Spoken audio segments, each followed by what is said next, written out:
Hello friends, welcome back to my channel. നമ്മൾ ഇന്നിവിടെ discuss ചെയ്യാൻ പോകുന്നത് BEGC 113 ആണ്, മോഡേൺ യൂറോപ്യൻ ഡ്രാമ. ഈ ഒരു സബ്ജക്റ്റിൽ നമ്മൾ പഠിക്കുന്നത് 4 ഡിഫറെൻറ്റ് ടൈപ്സ് ഓഫ് ഡ്രാമാസ് ആണ്. ഓക്കെ, അതിൽ ഫസ്റ്റ് വൺ നമ്മൾ പഠിക്കാനുള്ളത് ഹെൻറിക് ഇബസൻ്റെ ഗോസ്റ്റ് എന്ന് പറഞ്ഞിട്ടുള്ള ഒരു പ്ലേ ആണ്. അപ്പോൾ ഞാനിപ്പോൾ നിങ്ങളോട് പറഞ്ഞു ഒരു പ്ലേ പഠിക്കാൻ പോവാണ്. ഈ പ്ലേയുടെ പേര് ഗോസ്റ്റ് എന്നാണ്. അപ്പോൾ നിങ്ങൾ ഫസ്റ്റ് ഓഫ് ഓൾ തിങ്ക് ചെയ്യുക എന്തായിരിക്കും? ഇത് എന്താ ഡ്രാമ ആയിരിക്കും? ഇത് ട്രാജഡി ആണോ അതോ കോമഡി ആണോ? ഇനി ട്രാജിക് കോമഡി ആണോ മെലോ ഡ്രാമയാണോ? ഇതെന്തായിരിക്കും സംഭവം? ഇങ്ങനെ ഒരു തോട്ട് നിങ്ങളുടെ മനസ്സിൽ വന്നു പോവാം. പക്ഷേ നമുക്ക് പഠിക്കാനുള്ള പ്ലേ ഇതൊന്നുമല്ല. അതൊരു നാച്ചുറലിസ്റ്റിക് ആയിട്ടുള്ള അല്ലെങ്കിൽ ഒരു റിയലിസ്റ്റിക് ആയിട്ടുള്ള ഒരു പ്രോബ്ലം പ്ലേ ആണ്. എന്താണ് നാച്ചുറലിസം, റിയലിസം എന്നൊക്കെ പറഞ്ഞു കഴിഞ്ഞാൽ? ഓക്കെ, നമുക്കെല്ലാവർക്കും അറിയാം, റിയാലിറ്റി ആയിട്ടുള്ള കാര്യം പ്രേക്ഷകർക്ക് മുമ്പിൽ എന്ത് ചെയ്യുക, അവതരിപ്പിക്കുക. പക്ഷെ അതിനെ കുറച്ചും കൂടി ഇലാബറേറ്റ് ചെയ്ത് പറയുകയാണെങ്കിൽ 19th സെഞ്ച്വറിയിലാണ് റിയലിസം, നാച്ചുറലിസം എന്ന് പറയുന്നതൊക്കെ മുൻപോട്ട് വന്ന ഒരു കാലഘട്ടം. ആ ഒരു 19th സെഞ്ച്വറി ആയിരുന്നു. നമ്മുടെ പ്ലേ റൈറ്റർ ആയിട്ടുള്ള, അതായത് ഗോസ്റ്റ് എന്ന് പറയുന്ന പ്ലേ എഴുതിയിട്ടുള്ള ഹെൻറിക് ഇബസൺ ആണ് റിയലിസത്തിൻ്റെ father. He is the father of realism. Okay, Victorian ഏജിലെ ഒരു പ്രബലമായ പ്രസ്ഥാനമായിരുന്നു റിയലിസം എന്ന് പറയുന്നത്. അതുപോലെ തന്നെ നാച്ചുറലിസം എന്ന് പറഞ്ഞു കഴിഞ്ഞാൽ റിയലിസത്തിൻ്റെ തൊട്ടു പിന്നാലെ ഉയർന്നു വന്ന ഒരു സാഹിത്യ പ്രസ്ഥാനമാണ് നാച്ചുറലിസം. ചാൾസ് ഡാർവിൻ്റെ സിദ്ധാന്തമാണ് ഇതിനെ സ്വാധീനിച്ചത്. ഓക്കെ, നമുക്ക് എല്ലാവർക്കും അറിയാവുന്നൊരു കാര്യമായിരിക്കാം, ഈ ഒരു ടൈമിൽ, അതായത് ഈ 19th സെഞ്ച്വറിയിലൊക്കെ അതായത് യൂറോപ്പിൽ ഒരുപാട് ക്ലാസ്സുകളായിട്ട് ഡിവൈഡ് ചെയ്തിട്ടുണ്ടായിരുന്നു. ഫസ്റ്റ് ക്ലാസ് അല്ലെങ്കിൽ first estate, second class, second estate, third estate എന്നൊക്കെ പറഞ്ഞ രീതിയിൽ ഒരുപാട് ക്ലാസ്സുകളായിട്ട് ഡിവൈഡ് ചെയ്തിരുന്നു. ഇതിലെ പ്രശ്നം എന്താണെന്ന് വെച്ചാൽ, ഫസ്റ്റത്തെ 2 ക്ലാസ്സിനും എന്ത് ചെയ്യണ്ട, ടാക്സ് ഒന്നും അടക്കണ്ട. അവരെന്താണ്, എല്ലാ കാര്യങ്ങളും നോക്കി നടത്തുന്ന ആൾക്കാർ. ഓക്കെ, രാജാക്കന്മാർ, മന്ത്രിമാർ, അങ്ങനെ വലിയ വലിയ പ്രഭുക്കന്മാർ, അവരെ ഉപദേശിക്കുന്ന ആൾക്കാർ, അതുപോലുള്ള ആൾക്കാരൊക്കെയാണ് ഫസ്റ്റ് ആൻഡ് സെക്കൻഡ് ക്ലാസ്സിലുള്ളത്. തേർഡ് ക്ലാസ്സിലാണ് കോമൺ മാൻസ് ഉള്ളത്. ഓക്കെ, അതുകൊണ്ട് തന്നെ അവരെന്ത് ചെയ്യണം, ഈ തേർഡ് ക്ലാസ് പീപ്പിൾസാണ് എല്ലാ ടാക്സും കെട്ടേണ്ടത്. ഓക്കെ, ഫസ്റ്റ് 2 ക്ലാസ് എന്ത് ചെയ്യണ്ട, ടാക്സ് ഒന്നും അടക്കണ്ട. അവർക്ക് ഇങ്ങനെ ടാക്സ് കൂട്ടി ചോദിച്ചാൽ മതി. ഓക്കെ, അതുകൊണ്ട് തന്നെ ഇവരിതിനെതിരെ പ്രതിഷേധിക്കുന്നൊക്കെ ഉണ്ട്. അതിനുള്ള ഫസ്റ്റത്തെ ഒരു വലിയൊരു എക്സാമ്പിളാണ് നമ്മുടെ നാച്ചുറലിസം എന്ന് പറയുന്നത്. ഇവരിതിനൊക്കെതിരെയാണ് പ്രവർത്തിച്ചത്. എന്തിന്? സോഷ്യൽ ക്ലാസ്, ഹെറിഡിറ്ററി പോലെയുള്ള കാര്യങ്ങൾക്ക് വേണ്ടിയിട്ടാണ് ഇവർ എന്ത് ചെയ്തത്, ഒരുപാട് ഫോക്കസ് ചെയ്തിരുന്നത്. ഓക്കെ, ഈ ഒരു 2 കാര്യങ്ങൾ ഇല്ലാണ്ടായാൽ മാത്രമുള്ളൂ അവർക്ക് എന്ത് ചെയ്യുക, സക്സസ് ഉണ്ടാവുക എന്നവർ ഉറച്ച് വിശ്വസിച്ചിരുന്നു. നമ്മൾ റിയലിസത്തെ പറ്റി നോക്കുകയാണെങ്കിൽ റിയലിസം ഒരു പ്ലേയിൽ മാത്രമായിട്ട് ഒതുങ്ങി നിന്നില്ല. അതെന്തായി, സ്റ്റോറീസായി, പോയംസായി, ഇതിലൊക്കെ എന്ത് ചെയ്തു, ഈ റിയലിസത്തിൻ്റെ ഒരു ഡെവലപ്മെൻറ്റ് വന്നു തുടങ്ങി. ഓക്കെ, അതുപോലെ തന്നെ ഇതിലൊക്കെ ക്രിയേറ്റ് ചെയ്യുമ്പോൾ അവർ ആഡ് ചെയ്യുന്ന കാര്യങ്ങൾ എന്താണെന്ന് വെച്ചാൽ റിയാലിറ്റിയാണ്. ഓക്കെ, എന്താണ് റിയൽ ലൈഫിൽ നടക്കുന്നത്, ആ ഒരു റിയാലിറ്റി അതിലേക്ക് കൊണ്ടുവന്നു. അതേപോലെ തന്നെ കോമൺ മാൻ്റെ suffers. Okay, day to day ലൈഫിൽ ഒരാൾ അനുഭവിക്കുന്ന വേദനകളും യാതനകളും എന്ത് ചെയ്തു, അവർ ഓരോ പോയത്തിലും സ്റ്റോറീസിലും പ്ലേസിലൊക്കെ നന്നായിട്ട് തന്നെ അത് ക്രിയേറ്റ് ചെയ്തു. ഓക്കെ, അതുകൊണ്ട് തന്നെ നമുക്ക് ഈ കാണുന്ന ഓരോരുത്തർക്കും എന്ത് തോന്നണം, ഇത് നമ്മുടെ ലൈഫാണ്, നമ്മുടെ ജീവിതമാണ്, ഇതിനെതിരെ നമ്മൾ പ്രതിഷേധിക്കണം എന്നുള്ള ഒരു ചിന്തയിലേക്ക് വരാൻ കൂടെ ഇതൊരു വലിയൊരു കാരണമായി. ഓക്കെ, റിയലിസത്തിൻ്റെ ഒരു മെയിനായിട്ടുള്ള ഒരു തീമാണ് ബിലീവബിൾ ക്യാരക്ടേഴ്സ്. ഓക്കെ, നമ്മൾ വിശ്വസിച്ച് പോകുന്ന രീതിയിലുള്ള ക്യാരക്ടേഴ്സാണ് നമ്മുടെ മുമ്പിൽ അവർ പ്രസൻറ്റ് ചെയ്യുക. ഓക്കെ, അതുപോലെ തന്നെ റിയലിസത്തെ ഒരുപാട് മുൻപോട്ട് കൊണ്ടുവന്ന റൈറ്റേഴ്സാണ് Charles Dickens, Henrik Ibsen, Henrik James, George Eliot, ഇതുപോലുള്ള റൈറ്റേഴ്സൊക്കെയാണ് റിയലിസത്തെ ഒരുപാട് മുൻപോട്ട് കൊണ്ടുവരാൻ വേണ്ടി ശ്രമിച്ചവർ. ഓക്കെ, ഇനി ഒരുപാട് റൈറ്റേഴ്സ് ഉണ്ട്, പക്ഷെ നമുക്ക് കുറച്ച് പേരുടെ പേരിങ്ങനെ എഴുതിയാൽ മതി. ഓക്കെ, അതുകൊണ്ടാണ് ഞാൻ എല്ലാവരുടെ പേരും എടുത്തെടുത്ത് പറയാത്തത്. പിന്നെ നിങ്ങൾക്ക് അറിയാവുന്നതും കൂടി ആഡ് ചെയ്യാം കേട്ടോ. ഇതൊക്കെ നമുക്കിങ്ങനെ എസ്സേ എഴുതുന്ന ടൈമിൽ വളരെ യൂസ്ഫുള്ളാണ്. സോ നിങ്ങൾ ഈ പോയിൻറ്റ്സ് എല്ലാം നോട്ട് ചെയ്യുക. ഓക്കെ, നാച്ചുറലിസത്തിൻ്റെയും റിയലിസത്തിൻ്റെയും മെയിൻ തീം എന്ന് പറയുന്നത് യഥാർത്ഥ ലോകത്തെ സത്യസന്ധമായ രീതിയിൽ ചിത്രീകരിക്കാൻ ശ്രമിച്ചു എന്നുള്ളതാണ്. ഓക്കെ, ഒരു പ്രേക്ഷകർക്ക് മുമ്പിൽ എന്താണോ നമ്മുടെ ലോകത്ത് സംഭവിക്കുന്നത് അത് അതേ രീതിയിൽ അവരെന്ത് ചെയ്തു, പ്രേക്ഷകർക്ക് മുമ്പിൽ അവതരിപ്പിക്കാൻ ശ്രമിച്ചു. ഓക്കെ, ഇതാണ് അവരുടെ മെയിൻ പോയിൻ്റ് എന്ന് പറയുന്നത്. സോ നിങ്ങൾക്ക് നാച്ചുറലിസം, റിയലിസം എന്ന് പറഞ്ഞാൽ എന്താണ് എന്നുള്ളതിനൊരു ഐഡിയ കിട്ടിയിട്ടുണ്ടാവും. സോ നമുക്ക് എന്ത് ചെയ്യാം, നെക്സ്റ്റ് നമ്മുടെ പ്ലേയിലേക്ക് പോകാം. ഓക്കെ, അപ്പോൾ നിങ്ങൾ ഒരു കാര്യം എന്തായാലും മറക്കരുത്, ഇതിനെ പറ്റിയിട്ടൊരു ക്വസ്റ്റ്യൻ മിക്കവാറും ക്വസ്റ്റ്യൻ പേപ്പറിൽ ഉണ്ടാവാൻ ചാൻസ് ഉണ്ട്. സോ എന്താണ് റിയലിസം, എന്താണ് നാച്ചുറലിസം എന്നുള്ളത് നിങ്ങൾ നന്നായിട്ട് മനസ്സിലാക്കുക. ഓക്കെ, പിന്നെ നമ്മളിത് എഴുതുമ്പോൾ ആഡ് ചെയ്യേണ്ട ഒരു കാര്യം എന്താണെന്ന് വെച്ചാൽ റിയലിസം നാച്ചുറലിസം നമ്മുടെ ഈ ഒരു പ്ലേയിൽ വന്ന ഒരു രീതിയിൽ നമ്മൾ എന്ത് ചെയ്യണം, ഇതിൽ ആഡ് ചെയ്യണം. ഓക്കെ, അത്രയും ക്യാരക്ടേഴ്സൊക്കെ നല്ല നാച്ചുറലായിട്ട് നമുക്ക് തോന്നുന്ന ക്യാരക്ടേഴ്സിനെയൊക്കെ നമ്മൾ എന്ത് ചെയ്യണം, ഈ ഹെൻറിക് ഇബസൻ്റെ പ്ലേ ഒരു എക്സാമ്പിളാക്കി എടുത്തിട്ട് നമ്മൾ എന്ത് ചെയ്യണം, ഇതൊരു നാച്ചുറൽ പ്ലേ ആണ് എന്നൊക്കെ പറഞ്ഞിട്ട് അതിൽ എന്ത് ചെയ്യണം, ആഡ് ചെയ്യണം. ഓക്കെ, നമ്മളിതിനു മുമ്പ് ഡിസ്കസ് ചെയ്തിട്ടുണ്ടായിരുന്നു ഗോസ്റ്റ് എന്ന് പറയുന്നത് ഒരു പ്രോബ്ലം പ്ലേ ആണെന്നുള്ളത്. ഓക്കെ, അപ്പോൾ ഈ ഒരു പ്രോബ്ലം പ്ലേ ഡെവലപ്പ് ചെയ്യുന്നത് 19th സെഞ്ച്വറിയിലാണ്. ഇതിൻ്റെ മെയിൻ തീം എന്താണെന്ന് വെച്ചാൽ നമ്മുടെ സമൂഹത്തിൽ നടക്കുന്ന വിവാദപരമായ ഒരു കാര്യം, അതായത് ഒരു പ്രശ്നത്തെ എടുക്കുകയാണ്, എന്നിട്ട് അതിൻ്റെ യഥാർത്ഥ ബോധ്യത്തോടെ എന്ത് ചെയ്യാണ്, ആ ഒരു കാര്യത്തെ കൈകാര്യം ചെയ്യുകയാണ്. അതായത് നമ്മൾ അതിനെ പറ്റിയിട്ട് ഒരു സ്ക്രിപ്റ്റ് എഴുതി ഒരു സ്റ്റോറി ആക്കുകയാണ്. എന്നിട്ട് ആ കാര്യത്തിൻ്റെ തിന്മ, ഓക്കെ, അതിലുള്ള ഡീമെറിറ്റ്സ് എല്ലാതും ഓഡിയൻസിന് മുമ്പിലേക്ക് കാണിച്ചു കൊടുക്കുകയാണ്. ഇതിൽ ഇത്രത്തോളം തെറ്റുകളുണ്ട്, ഇതിൽ ഇത്രത്തോളം ശരിയായിട്ടുള്ള കാര്യങ്ങളുണ്ട് എന്നുള്ള രീതിയിൽ രണ്ടും എന്ത് ചെയ്യുക, വേർതിരിച്ച് കാണിച്ചു കൊടുക്കുകയാണ് ഒരു പ്ലേയിലൂടെ. ഓക്കെ, അപ്പോൾ ഓഡിയൻസിന് എന്ത് ചെയ്യും, ഒരു ചാൻസ് കിട്ടും. അതായത് ഈ ഒരു പ്രശ്നം ചർച്ച ചെയ്യാനും ഈ ഒരു പ്രശ്നത്തിൽ വന്നിട്ടുള്ള കാര്യങ്ങൾ ഇതെല്ലാമാണെന്ന് മനസ്സിലാവാത്തവർക്ക് മനസ്സിലാവാനൊക്കെ ഉള്ളൊരു ചാൻസ് കിട്ടും. സോ അതിനെപ്പറ്റി അവർ ചർച്ച ചെയ്യും, എന്നിട്ടൊരു തീരുമാനം എടുക്കും. അതായത് പ്രേക്ഷകർക്കാണ് ഇതിലെ മെയിൻ ഇൻവോൾവ്മെൻറ്റ്. ഓക്കെ, അവർ ഓഡിയൻസ് എത്രത്തോളം ഈ ഒരു ഡ്രാമ അക്സെപ്റ്റ് ചെയ്യുന്നുണ്ട് എന്നുള്ള രീതിയിലേക്കാണ് നോക്കുന്നത്. അത് മാത്രമല്ല, നമ്മുടെ ഈ ഒരു പ്രോബ്ലം പ്ലേയിൽ ഒരു പ്രോബ്ലം ഉണ്ടാവും. ആ പ്രോബ്ലം അനുഭവിക്കുന്ന ആളെ വിട്ടിട്ട് ഈ പ്ലേ കഴിയുന്ന ടൈം വരെ എന്ത് ചെയ്യില്ല, ആ പ്രോബ്ലം പോവില്ല. അതിങ്ങനെ ഡെവലപ്പ് ആയിക്കൊണ്ടേയിരിക്കും. ഓക്കെ, ഒരു പ്രശ്നം തീരുമ്പോൾ അടുത്ത പ്രശ്നം, അത് കഴിയുമ്പോൾ വേറൊരു പ്രശ്നം, ആ രീതിയിലേക്ക് മാറുന്ന ഒരു പ്ലേ. അതാണ് സിമ്പിളായിട്ട് പറഞ്ഞത്. ഓക്കെ, അപ്പോൾ നമ്മൾ പറഞ്ഞിട്ടുണ്ടായിരുന്നു നമ്മുടെ ഈ പ്ലേ എഴുതിയിട്ടുള്ളത് ഹെൻറിക് ഇബസൺ ആണ്. അദ്ദേഹം എന്താണ്, റിയലിസത്തിൻ്റെ ഫാദറാണ്. ഓക്കെ, ഇതൊക്കെ നമ്മൾ പറഞ്ഞ പോയിൻറ്റ്സ് ആണ്. നമുക്ക് ഇദ്ദേഹത്തെ കുറിച്ചിട്ടുള്ള ബാക്കിയുള്ള കാര്യങ്ങളൊക്കെ ഒന്ന് ഡീറ്റെയിൽ ആയിട്ട് നോക്കാം. ഹെൻറിക് ഇബസൺ 1828 നോർവീജിയനിലാണ് ജനിച്ചത്. അദ്ദേഹം ഒരു നോർവീജിയൻ പ്ലേ റൈറ്റർ ആയിരുന്നു. ഷേക്സ്പിയറിന് ശേഷമുള്ള one of the most famous ആയിട്ടുള്ള ഒരു ഡ്രാമാറ്റിസ്റ്റ് കൂടിയാണ് ഇദ്ദേഹം. ഇത് മാത്രമല്ല, ഇദ്ദേഹം മുൻപോട്ട് വെച്ച റിയലിസം എന്ന് പറയുന്നത് ഒരു കോമൺ മാൻ്റെ ലൈഫാണ്, ഒരു റിയാലിറ്റിയാണ്. ജീവിതത്തിലെ റിയാലിറ്റികൾ തുറന്നു കാണിക്കുകയാണ് അദ്ദേഹം ചെയ്തത് പ്രേക്ഷകർക്ക് മുൻപിൽ. ഓക്കെ, 19th സെഞ്ച്വറിയുടെ മുൻപ് വരെ കൂടുതലായിട്ട് യൂസ് ചെയ്തിരുന്നത് രാജാക്കന്മാരുടെ വിജയം, രാജാക്കന്മാരുടെ കഥകൾ, അങ്ങനെയുള്ള സ്റ്റോറീസൊക്കെ ആയിരുന്നു അധികം ഡ്രാമയ്ക്ക് വേണ്ടി യൂസ് ചെയ്തിരുന്നത്. പക്ഷേ റിയലിസം എന്ന് പറയുന്ന ഈ ഒരു തീം വന്നതോടെ അതെല്ലാം മാറി.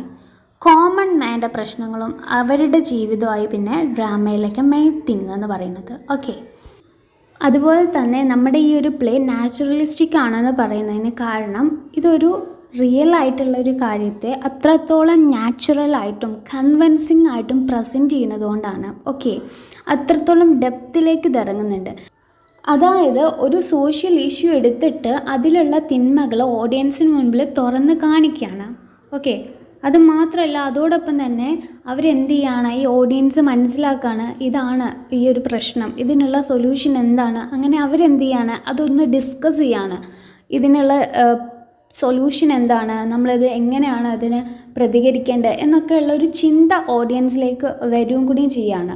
ആ ഒരു രീതിയിലുള്ള പ്ലേ ആണ് ഈ ഒരു പ്രോബ്ലം പ്ലേ എന്ന് പറയുന്നത്. അപ്പോൾ നമ്മൾ പ്ലേ ഒന്ന് നോക്കാം. ഏതൊക്കെയാണ് ക്യാരക്ടേഴ്സ്, എന്തൊക്കെ ക്വസ്റ്റ്യൻസ് ആണ് നമുക്ക് ഇന്ന് ചോദിക്കുക എന്നുള്ളതൊക്കെ. ഓക്കെ, അപ്പോൾ നിങ്ങളിത് ഫസ്റ്റ് ഓഫ് ഓൾ ഒരു കാര്യം പറയാം, ഇതൊരു പ്രോബ്ലം പ്ലേ ആണോ? ഇതൊരു പ്രോബ്ലം പ്ലേ ആവാൻ കാരണം എന്ത്? ഈ പ്ലേൻ്റെ തീം എങ്ങനെയാണ് പോകുന്നത്? ഈ രീതിയിലുള്ള ക്വസ്റ്റ്യൻസൊക്കെയാണ് മെയിനായിട്ട് ഈ പാഠത്തുനിന്ന് ചോദിക്കാറ്. ഓക്കെ, അതുകൊണ്ട് തന്നെ ഈ ഒരു ചാപ്റ്ററിൽ നിന്ന് ഒരു ക്വസ്റ്റ്യൻ വന്നാൽ നിങ്ങൾ വിടാണ്ട് എഴുതേണ്ട ഒരു കാര്യമാണ്, ഇതൊരു പ്രോബ്ലം പ്ലേ ആണ്, ഒരു റിയലിസ്റ്റിക് ആയിട്ടുള്ള നാച്ചുറലിസ്റ്റിക് ആയിട്ടുള്ള ഒരു പ്രോബ്ലം പ്ലേ ആണ് എന്ന് നിങ്ങൾ എന്ത് ചെയ്യുക, എന്തായാലും വിടാണ്ട് എഴുതുക. ഓക്കെ, അപ്പോൾ നമുക്ക് ഈ പ്ലേ നോക്കുക. ആരൊക്കെയാണ് ക്യാരക്ടേഴ്സ്, എന്താണ് ഈ ഒരു പ്ലേയിലെ കഥ എന്നുള്ളതൊക്കെ നമുക്കൊന്ന് ഡിസ്കസ് ചെയ്യാം. ഓക്കെ, നമുക്കൊന്ന് ചുരുക്കി പറഞ്ഞിട്ട് പോവാം.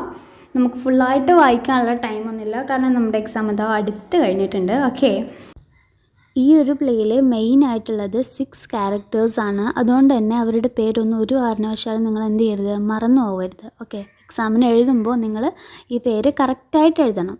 നമ്മൾ ഫസ്റ്റ് നോക്കാൻ പോകുന്ന ക്യാരക്ടറാണ് ക്യാപ്റ്റൻ ആൽവിൻ. ഇദ്ദേഹം ഒരു റിച്ച് ആയിട്ടുള്ള ഒരാളാണ്. സൊസൈറ്റിയിലൊക്കെ നല്ല വലിയ പേരൊക്കെയുള്ള പ്രശസ്തിയുള്ളൊരു മനുഷ്യനാണ്. പക്ഷേ ഈ ഒരു പ്ലേ തുടങ്ങുന്നതിൻ്റെ മുമ്പായിട്ട് തന്നെ അദ്ദേഹം എന്തായിട്ടുണ്ട്, മരണപ്പെട്ടു പോയിട്ടുണ്ട്.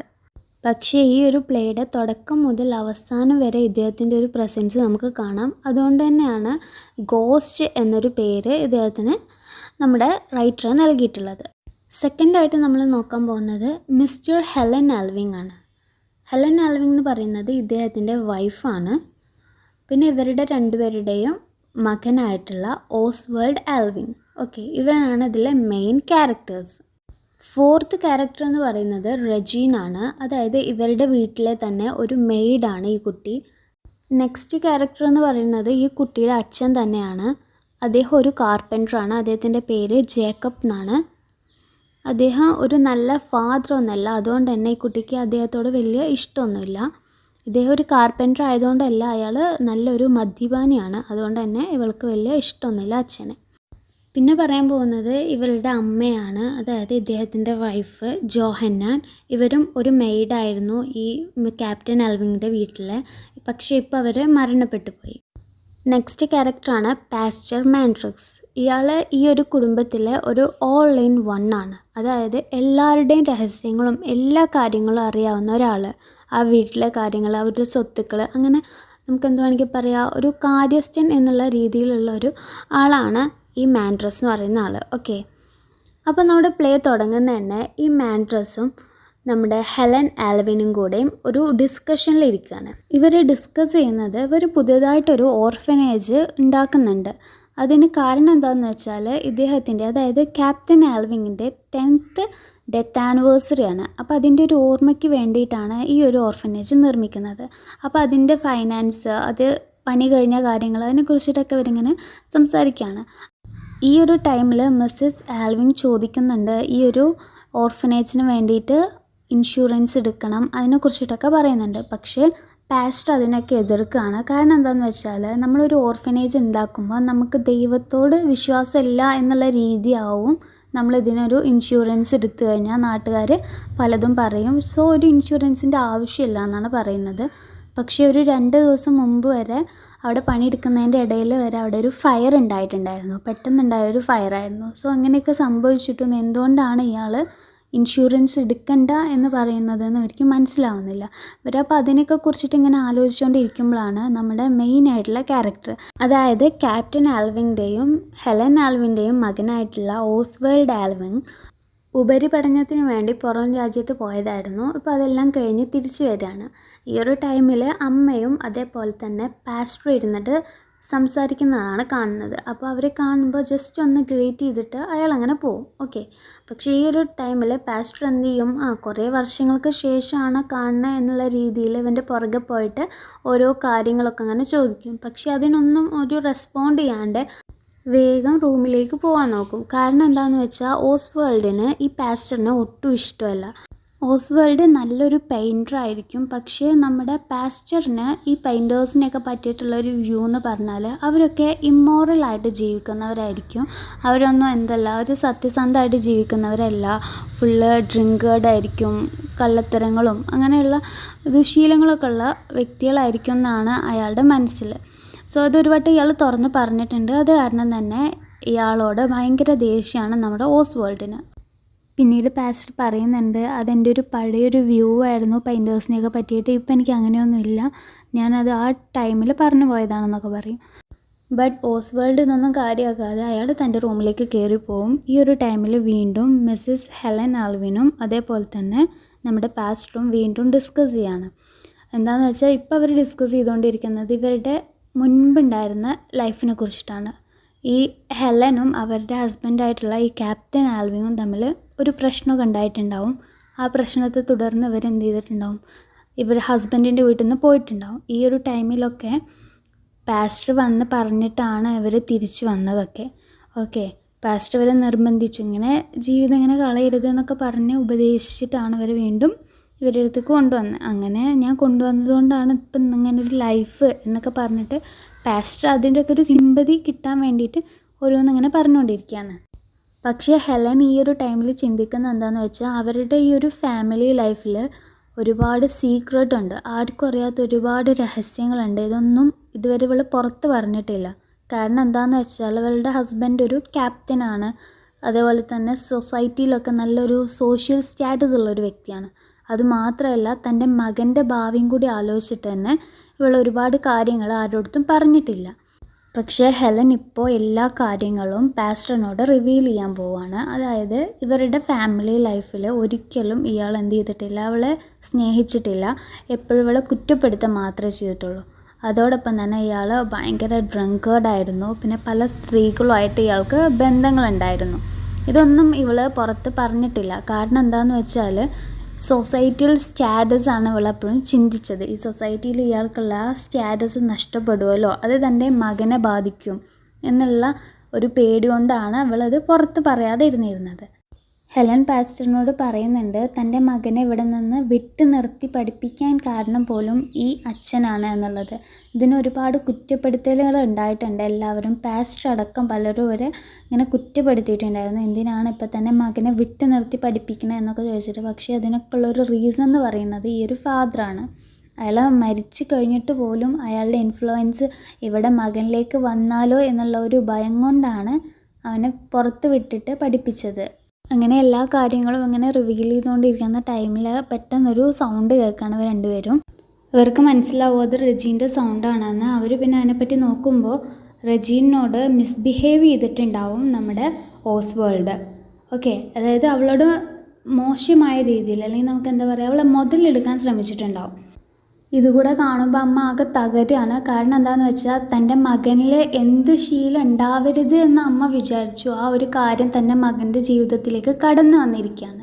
അച്ഛനെ പേടിച്ച് മകനെ ഇവിടുന്ന് മാറ്റി നിർത്തിയതായിരുന്നു. പക്ഷേ മകനിലേക്ക് ആ ഒരു ക്യാരക്ടർ എന്നാലും എത്ര പെട്ടെന്ന് ഇൻഫ്ലുവൻസ്ഡ് ആയി എന്ന് അറിയാണ്ട് ഇങ്ങനെ ചിന്തിച്ചു പോവുകയാണ്. അയാൾ മരണപ്പെട്ടിട്ട് പോലും അയാൾ ചെയ്തതിൻ്റെ പല ക്രൂരതകളുടെയും ആഫ്റ്റർ എഫക്റ്റ് അനുഭവിക്കുന്നത് ഈ ജീവിച്ചിരിക്കുന്നവർ രണ്ടുപേരാണല്ലോ. ആ ഒരു സങ്കടമാണ് ശരിക്കും. മകനോട് അമ്മയ്ക്ക് ശരിക്കൊരു സഹതാപമാണ് തോന്നുന്നത്. എൻ്റെ മോൻ ഇങ്ങനെ ആവാൻ കാരണം അയാളാണല്ലോ എന്ന് ചിന്തിച്ചിട്ട് സങ്കടപ്പെടുകയാണ് അമ്മ.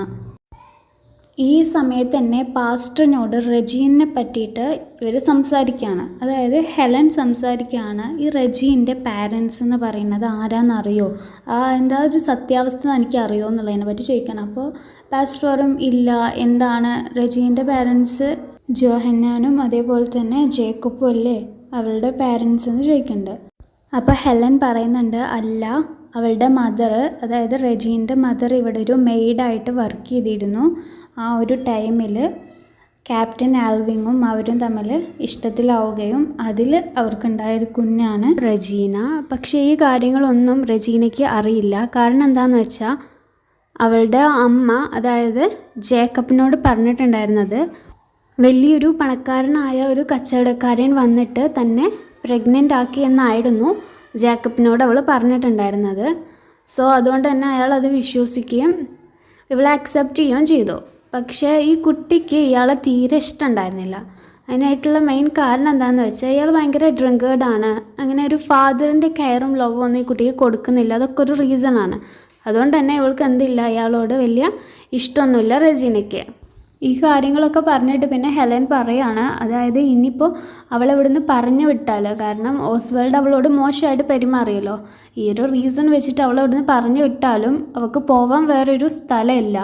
അപ്പോൾ എന്താണ് ചെയ്യാമെന്നറിയാണ്ട് ഇവിടെ ഇങ്ങനെ നിൽക്കുകയാണ്. അപ്പോൾ അവളിങ്ങനെ തിങ്ക് ചെയ്യാണ്. അതായത് ഈ കാര്യങ്ങളെല്ലാതും ഈ കുട്ടികൾ അറിയണം, അല്ലാതെ ഇരുന്ന് കഴിഞ്ഞാൽ ഇത് ഭാവിയിൽ വലിയ പ്രശ്നങ്ങൾ ഉണ്ടാക്കുന്ന ഇവൾ റിയലൈസ് ചെയ്യാണ്. ഓക്കെ, ഈ ഒരു ടൈമിലാണ് കാർപ്പൻറ്ററായിട്ടുള്ള ജേക്കബ് അവരുടെ അടുത്തേക്ക് വരുന്നത്. കാരണം എന്താണെന്ന് വെച്ചാൽ ഇവരുടെ ഓർഫനേജിൽ എല്ലാ വർക്കും കൊടുത്തിരുന്നത് ഇയാൾക്കായിരുന്നു.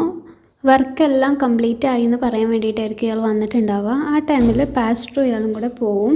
പിന്നെ അവിടെ ഹെലൻ തനിച്ചാവും. ആ ടൈമിൽ തൻ്റെ മകൻ്റെ കൂടെ കുറച്ച് ടൈം സ്പെൻഡ് ചെയ്യാമെന്ന് വിചാരിച്ചിട്ട് അവർ മകൻ്റെ അടുത്ത് പോവുകയാണ്. അങ്ങനെ മകൻ്റെ അടുത്ത് ഇങ്ങനെ ഇരിക്കുന്ന ടൈമിൽ അവൻ പറയാണ്, എനിക്കൊന്നിലും കോൺസെൻട്രേഷൻ കിട്ടുന്നില്ല, നന്നായിട്ട് പെയിൻറ്റ് ചെയ്യാൻ പറ്റുന്നില്ല, ഒരു കാര്യം എനിക്ക് നേരെ തിങ്ക് ചെയ്യാൻ പറ്റുന്നില്ല, എനിക്കെന്തോ വലിയൊരു അസുഖമുണ്ട് എന്നൊക്കെ പറഞ്ഞിട്ട് ഇങ്ങനെ സ്റ്റാർട്ട് ചെയ്യാണ്. അപ്പോൾ അമ്മ ചോദിക്കുന്നുണ്ട്, എന്താണ് എനിക്ക് പറ്റിയത്, എന്താ നിൻ്റെ പ്രശ്നം എന്താണെന്നൊക്കെ ചോദിക്കുന്നുണ്ട്. അപ്പം മകൻ റിവീൽ ചെയ്യാണ്, അതായത് തനിക്ക് സിഫിലിസ് ബാധിച്ചിരിക്കുകയാണ്. അതായത് ഇതൊരു സെക്ഷൽ ട്രാൻസ്മിറ്റ് വഴി ഈ സിഫിലിസ് വരാം. അത് മാത്രമല്ല, പിന്നെ ഈ പ്രഗ്നൻ്റ് ആയിരിക്കുന്ന ടൈമിൽ അമ്മയിൽ നിന്ന് ബേബിയിലേക്ക് വരാം. പിന്നൊരു കാരണം എന്ന് പറയുന്നത് ഈ യൂസ്ഡ് നീഡിൽസൊക്കെ യൂസ് ചെയ്യുന്ന ടൈമിൽ വരാം. ഓക്കെ, ഇതൊക്കെയാണ് ഇത് വരാനുള്ള കാരണങ്ങൾ. പക്ഷേ ഇവിടെ പറയുന്നത് എന്താണെന്ന് വെച്ചാൽ തനിക്കിത് അച്ഛനിൽ നിന്ന് ഇൻഹെറിറ്റ് ചെയ്തിരിക്കുകയാണെന്നാണ് ഇവിടെ പറയുന്നത്. കാരണം എന്താണെന്ന് വെച്ചാൽ ഡോക്ടേഴ്സൊക്കെ പറയുന്നത് ഞാൻ ജനിച്ചപ്പോൾ മുതലേ എന്നെ ഇങ്ങനെ വേംസ് തിന്നുകൊണ്ടിരിക്കുകയാണ്, ഞാൻ ജനിച്ചപ്പോൾ തന്നെ എനിക്ക് അസുഖമുണ്ട് എന്നാണ് ഇപ്പോൾ കണ്ടുപിടിച്ചിരിക്കുന്നത്, ഇതിനായിട്ട് ഒരുപാട് മെഡിസിൻസൊക്കെ ഞാൻ യൂസ് ചെയ്യുന്നുണ്ട് എന്നൊക്കെ അമ്മേനോട് ഇങ്ങനെ പറയാണ്. ഇനി തനിക്കിത് സഹിക്കാൻ പറ്റാതെ ഇതിൻ്റെ ഭയങ്കര ഭയാനകമായ അവസ്ഥയിലേക്ക് വരുമ്പോൾ തനിക്ക് യുത്നേഷ്യ തരണമെന്ന് അമ്മേനോട് ഇങ്ങനെ പറയാണ്. ഈ ഒരു കാര്യം കൂടി കേൾക്കുമ്പോഴത്തേക്കും മിസ്സസ് ഹെലൻ ആകെ തകർന്നു പോവുകയാണ്. കാരണം തൻ്റെ മകനെ തൻ്റെ കൈ കൊണ്ട് യുത്നേഷ്യ കൊടുക്കുക എന്നൊക്കെ പറഞ്ഞാൽ അതിലും വലുതൊന്നും വരാനില്ല. അപ്പോൾ അമ്മ അതിനെയൊക്കെ കുറിച്ച് ഇങ്ങനെ ആലോചിച്ച് വിഷമിച്ചിരിക്കുകയാണ്. അതായത് തൻ്റെ ഹസ്ബൻഡ് മരണപ്പെട്ടു പോയിട്ടും തൻ്റെ ലൈഫൊന്നും അയാൾ പോകുന്നില്ലല്ലോ, തൻ്റെ മകൻ്റെ ജീവിതത്തിലൂടെ പിന്നെയും തന്നെ ഇങ്ങനെ വേദനിപ്പിച്ചുകൊണ്ടേ ഇരിക്കുകയാണല്ലോ എന്നൊക്കെ ആലോചിച്ചുകൊണ്ടിരിക്കുകയാണ് അവർ. ഈ സമയത്ത് അവരുടെ മകൻ ഭയങ്കര ഡള്ളായിരിക്കുന്ന കണ്ടിട്ട് അവർ റെജീനോട് ഒരു ഷാമ്പയിനും ഗ്ലാസ്സും എടുത്തിട്ട് വരാൻ പറയുന്നുണ്ട്. അതുമാത്രമല്ല അവളെയും കൂടി ഇവർ വിളിക്കുന്നുണ്ട്. അതായത് മിസ്സസ് ഹെലൻ വിളിക്കുന്നുണ്ട്, ഒരു ഗ്ലാസ് എക്സ്ട്രാ എടുത്തോളൂ, നീയും വായോ, നമുക്ക് 3 പേർക്കും കൂടി ഇരുന്ന് ഡ്രിങ്ക് ചെയ്യാം എന്ന് പറഞ്ഞിട്ടാണ് അവളെയും കൂടി വിളിക്കുന്നുണ്ട്. ഇവിടെ ഇവരുടെ ലക്ഷ്യം എന്താണെന്ന് വെച്ചാൽ ഹെലന് ഈ ടൈമിൽ തുറന്ന് പറയണം. അതായത് തൻ്റെ അച്ഛൻ ആരാണ്, അമ്മ ആരാണെന്നുള്ള സത്യങ്ങളെല്ലാതും റെജീനോട് കറക്റ്റായിട്ട് പറഞ്ഞു കൊടുക്കണം. ഈ കാര്യങ്ങൾ ആരും അറിയണം, ഓസ്വേൾഡും കൂടി അറിയണം എന്നുള്ള ഉദ്ദേശത്തോടെയാണ് അവളെ ഡ്രിങ്ക് ചെയ്യാൻ വേണ്ടി വിളിക്കുന്നത്. ഇവളങ്ങനെ ഡ്രിങ്ക്സൊക്കെ എടുക്കാൻ വേണ്ടി കിച്ചണിൽ പോകുന്ന ടൈമിലായിരിക്കും അവരുടെ ഓർഫനേജ് തീ പിടിക്കുന്നതായിട്ട് കാണുന്നത്. അപ്പോൾ അവൾ വേഗം വൈനും ഗ്ലാസ്സൊക്കെ എടുത്തിട്ട് ഇവരുടെ അടുത്തേക്ക് വരും ഇത് പറയാൻ വേണ്ടിയിട്ട്. ആ ടൈമിൽ ജേക്കബും പാസ്റ്ററും കൂടി അവിടേക്ക് വരും. അവരുടെ കയ്യിൽ ഗ്ലാസും വൈനൊക്കെ കാണുന്ന ടൈമിൽ പാസ്റ്റർ ഒന്ന് കൺഫ്യൂസ്ഡ് ആവുന്നുണ്ട്. അപ്പോൾ ഹെലൻ പറയുന്നുണ്ട്, ഞാൻ ഇവരെ അറിയേണ്ട ട്രൂത്ത് ഇവരോട് പറയാൻ പോവുകയാണെന്ന് പറയുന്നുണ്ട്. അപ്പോൾ പാസ്റ്റർ തടയാണ്, വേണ്ട അതിനി പറയണ്ട, എല്ലാം കഴിഞ്ഞു പോയ കാര്യങ്ങളല്ലേ, അതിനി പറഞ്ഞിട്ട് കൂടുതൽ മകനെ വിഷമിപ്പിക്കേണ്ട പറയാണ്. ഇപ്പോൾ അതല്ല, അതിലും വലിയൊരു ഇമ്പോർട്ടൻ്റ് ആയിട്ടുള്ള കാര്യമുണ്ട്. അതായത് നമ്മുടെ ഓർഫനേജ് ഫുള്ള് തീ പിടിച്ചു, അതെല്ലാം നഷ്ടപ്പെടുകയാണ്, നമുക്ക് ഫുള്ള് കത്തിക്കൊണ്ട് ഇരിക്കുകയാണെന്നൊക്കെ പറയും. ആ ടൈമിൽ ഇവരാകെ ഇനി എന്താ ചെയ്യാന്നുള്ള ഇങ്ങനെ ഇരിക്കുമ്പോൾ പറയും, ജേക്കബ് പറയും, ഇതിന് കാരണം നിങ്ങളുടെ പാസ്റ്ററാണ്, അയാളുടെ കയ്യിൽ ഞാനൊരു മാച്ച് ബോക്സ് കണ്ടിരുന്നു. അപ്പോൾ പാസ്റ്റർ പറയും, അല്ല, ഇതിനൊക്കെ കാരണം ജേക്കബാണ്, അവൻ മുൻപേ പ്ലാൻ ചെയ്തിട്ടുണ്ടായിരുന്നു അതൊക്കെ, എന്നിട്ടാണ് അവൻ എന്നെ അവിടെ കൊണ്ടുപോയത്, ആ രീതിയിലൊക്കെ സംസാരിക്കും. അപ്പോൾ ജേക്കബിന് കാര്യം മനസ്സിലാവും ഇത് പാസ്റ്ററിൻ്റെ ഒരു ഐഡിയ ആണെന്നുള്ളത്. അപ്പോൾ ജേക്കബ് പറയും, ഞാൻ ഈ കുറ്റമൊക്കെ ഏറ്റെടുക്കാം, നീ അതിന് പകരം എനിക്ക് ഒരു ഹോട്ടൽ തുടങ്ങണം, അതാണ് എൻ്റെ ഏറ്റവും വലിയ ഡ്രീം, അതിനു വേണ്ടി നീ എനിക്ക് എന്ത് ചെയ്യണം, കുറച്ച് ക്യാഷ് തരണം. ഓക്കെ, ആ ഓർഫനേജിൻ്റെ പ്ലോട്ട് വിറ്റിട്ട് എനിക്ക് ക്യാഷ് തരികയാണെങ്കിൽ ഞാൻ ഈ കുറ്റമെല്ലാം ഏറ്റെടുത്തോളാം എന്ന് പറയും. അപ്പോൾ ഇത് സമ്മതിക്കും, അതല്ലാതെ അയാൾക്കും വേറെ വഴിയില്ലല്ലോ. അങ്ങനെ ഇവർ രണ്ടുപേരും ഈ സീനിൽ നിന്ന് പോവുകയാണ്. പിന്നെ ബാക്കിയുള്ളത് ഹെലനും ഓസ്വേൾഡും റെജീനുമാണ്. അപ്പോൾ ഹെലൻ ഇവർ രണ്ടുപേർക്കും ട്രൂത്ത് എല്ലാം റിവീൽ ചെയ്യാണ്. അതായത് നിങ്ങളുടെ 2 പേരുടെയും ഫാദർ ഒരാളാണ് എന്നുള്ള കാര്യം മക്കളെ അറിയിച്ചു. ആ ടൈമിൽ റെജീന ആകെ ചൂടാവുകയാണ്. ഈ ഒരു ഹാഫ് ബ്രദറിനെ നോക്കുന്നേക്കും പകരം എനിക്ക് ആ ജേക്കബിൻ്റെ ഹോട്ടലിൽ പോയിട്ട് അവിടെ നിന്നാൽ മതി, എനിക്ക് ഇതൊക്കെ നല്ലത് അവിടെ ജീവിക്കാനാണ് പറഞ്ഞിട്ട് അങ്ങനെ റെജീന ഇറങ്ങി പോകും. അങ്ങനെ അവൾ ജേക്കബിൻ്റെ ഹോട്ടലിൽ പോയിട്ട് വർക്ക് ചെയ്യാൻ തീരുമാനിക്കും. ജേക്കബ് ആ ഹോട്ടലിനെ വിളിക്കാൻ ഉദ്ദേശിക്കുന്ന പേര് ക്യാപ്റ്റൻ ആൽവിങ് ഹോം എന്നായിരിക്കും. അങ്ങനെ ജേക്കബിൻ്റെ ഡ്രീംസ് എല്ലാം റിയൽ ആവുകയാണ്. ഇതേ സമയം നമ്മുടെ പ്ലേയുടെ എൻഡും കൂടെയാണ്. അതായത് ഓരോ ക്യാരക്ടേഴ്സിൻ്റെയും വിഷസൊക്കെ നടക്കുന്നു. പക്ഷേ നമ്മുടെ മിസ്സസ് ഹെലനും ഓസ്വേൾഡിൻ്റെയും ജീവിതത്തിൽ അതുപോലെ എല്ലാം സംഭവിച്ചത് അവർക്കൊരു ട്രാജഡിയാണ് ഉണ്ടാകുന്നത്. ഈ ഒരു ടൈമിൽ ഓസ്വേൾഡിന് അസുഖം നല്ല സീരിയസ് ആവുന്നുണ്ട്. അപ്പോൾ അവന് ഒരു മോർഫിംഗ് പിൽസൊക്കെ അമ്മ എടുത്തെടുത്ത് കൊടുക്കുകയാണ്. ഇതൊക്കെ എനിക്ക് തരണം, എനിക്ക് അത്ര വയ്യാണ്ടായിട്ടുണ്ട്, എനിക്ക് യുത്നേഷ്യ തന്നിട്ട് എന്നെ ഇവിടെ നിന്ന് രക്ഷപ്പെടുത്തണം അമ്മയെന്നൊക്കെ പറഞ്ഞിട്ട് അവന് അങ്ങനെ അമ്മനോട് പറയാണ്.